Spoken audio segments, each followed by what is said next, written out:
நிலச்சரிவு ஏற்படுவதற்கு 16 மணி நேரத்திற்கு முன்பே ஹியூம் மையம் நிலச்சரிவு ஏற்படுவதற்கான அபாயம் இருப்பதாக வயநாடு மாவட்ட நிர்வாகத்தை எச்சரித்துள்ள தகவலும் வெளியாகியுள்ளது.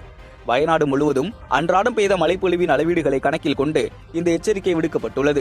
அதாவது ஞாயிற்றுக்கிழமை முதல் அடுத்த 48 மணி நேரத்திற்குள் 572 மில்லிமீட்டர் மழை பதிவாகியுள்ளதன் அடிப்படையில் இந்த எச்சரிக்கை விடுக்கப்பட்டுள்ளது. இது தொடர்பாக ஹியூம் சென்டரின் இயக்குனர் விஷ்ணுதாஸ் கூறுகையில், இந்த எச்சரிக்கை உள்ளாட்சி அமைப்புகளுக்கோ மக்களுக்கோ தெரிவிக்கப்பட்டதாக தெரியவில்லை என தெரிவித்துள்ளார். 600 மில்லிமீட்டருக்கு அருகாமையில் பெய்யும் எந்த மழையும் இப்பகுதியில் நிலச்சரிவுகளுக்கு இட்டுச் செல்லும் என தெரிவித்துள்ளார்.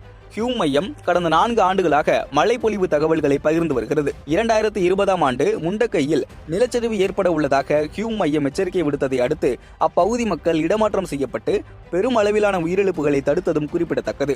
இந்த பகுதி மக்களின் பாதுகாப்பை உறுதி செய்ய மேகங்கள் மற்றும் மழைப்பொழிவு தரவுகளை நாம் தொடர்ந்து கண்காணிக்க வேண்டியது அவசியம் என தெரிவிக்கிறார் விஷ்ணுதாஸ்.